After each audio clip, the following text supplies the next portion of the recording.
you know, you're talking about making weight was a little tough. There's some fighters who talked about it gets them in the right mood, the right irritated kind of mean mood before the fight. Being denied being able to eat, being denied being able to see their family. Do you relate to that at all? Is that?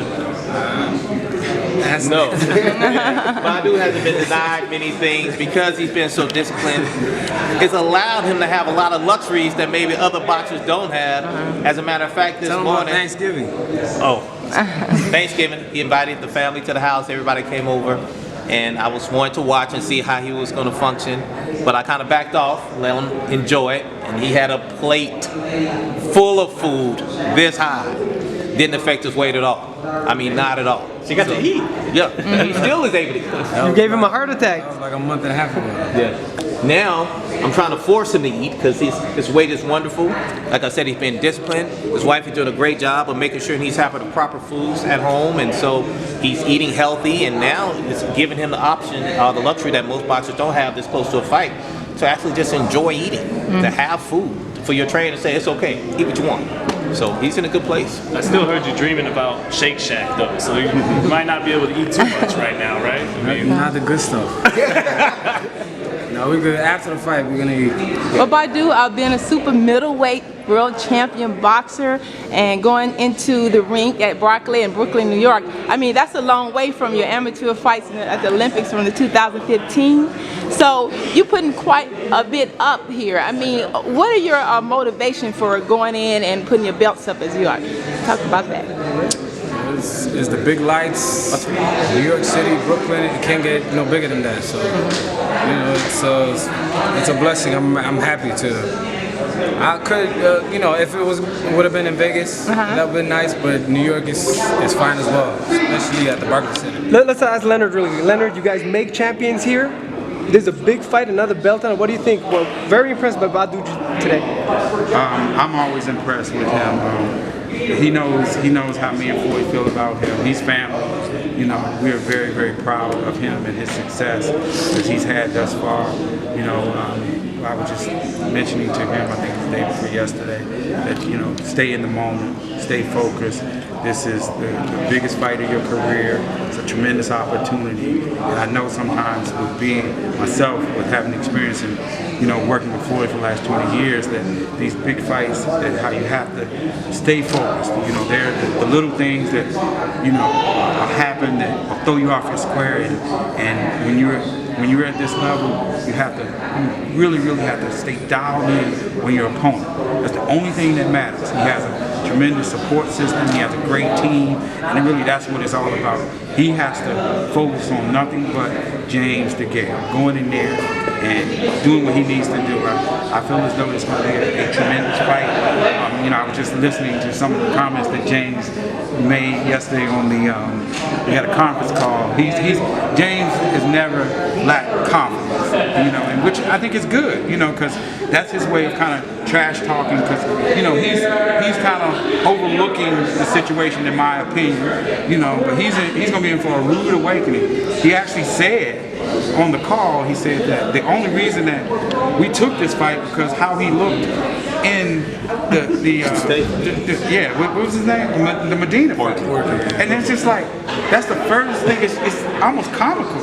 This man right here, he was bugging me every day.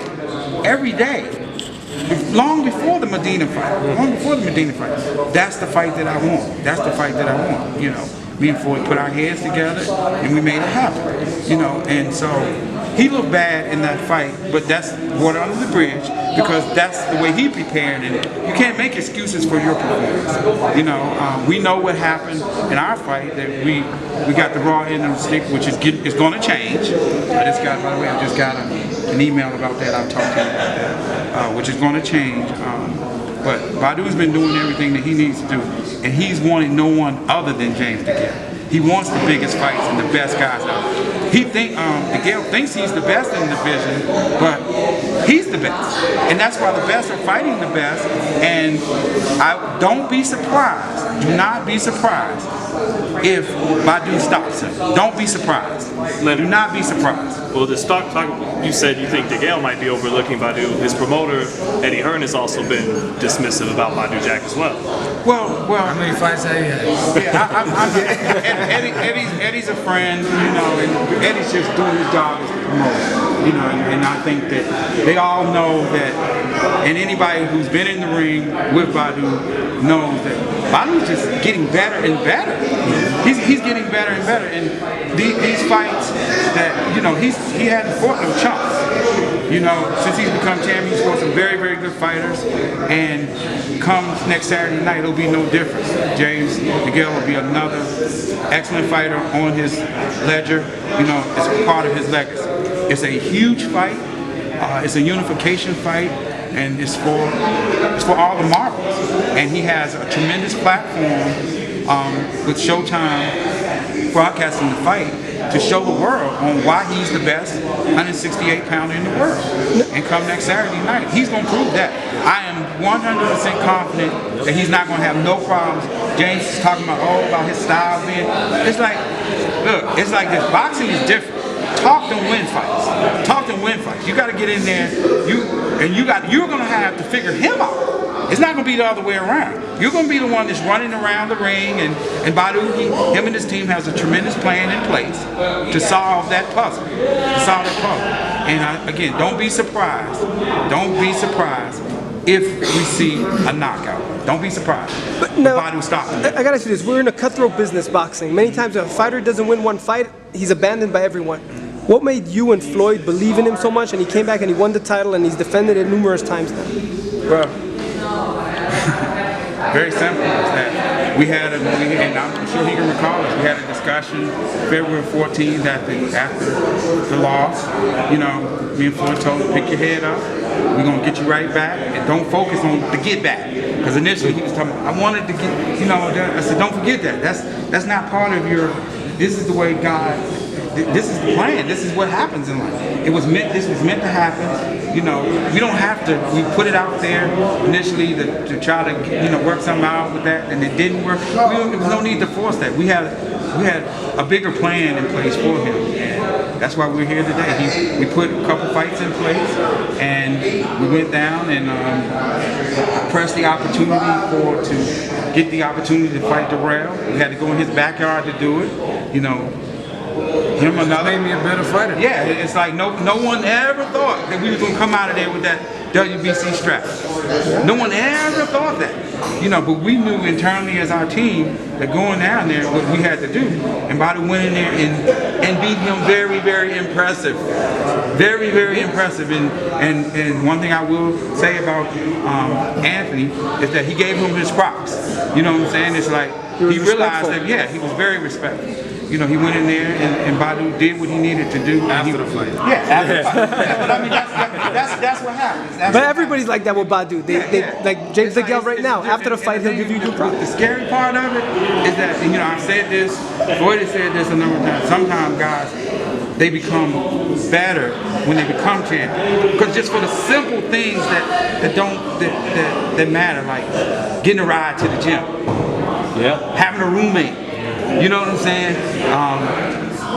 Can't do a lot of things because your financial situation ain't right. You know what I'm saying? It's like, so once you take all those things off of your mind and you are able to focus on the task at hand, then your job becomes easy. You know, he's able to get better, you know, because he's not worrying about the outside pressures. And, you know, I can't say enough about his wife. Yes. Come on over here, guys. He's doing a great job.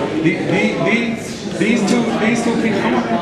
These two people right here are the reason why that he's having the success that he is. That I can't say enough. As a fighter, you know, is having that support system. That's everything, man. That's everything. You know what I'm saying? It's like, and they're family, they're a team, they're one unit, and she's pulling for him, we're pulling for him, and he's fighting for his baby. You know what I'm saying? He's living a great American dream, and that's what life is about. That's what life is about. He's put in the work, and then he's going to benefit from it come next Saturday night. You know, it's like he's laying it all on the line. all on the line. And that's what life is about. Leonard, you saw, obviously Floyd did all the right things to win the big fights. Are you seeing Badou do the same right things in camp to win this big fight? Yeah, and obviously they're, you know, two totally different situations, two totally different fighters. You know,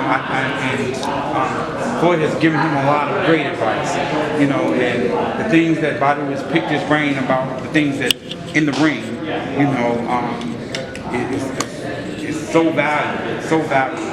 Imagine that the best in the business, the best in the world, you're sitting there, you have 100% access to him to be able to it's the simple little things, you know, when it comes to fighting a southpaw, little different things that people don't know, never know, you know, when it comes to how to play certain shots, angles, just the simple little things that make the difference in a big fight, you know what I'm saying? And I think that there will be no doubt come that night, the end of that night, who the best 168 pounder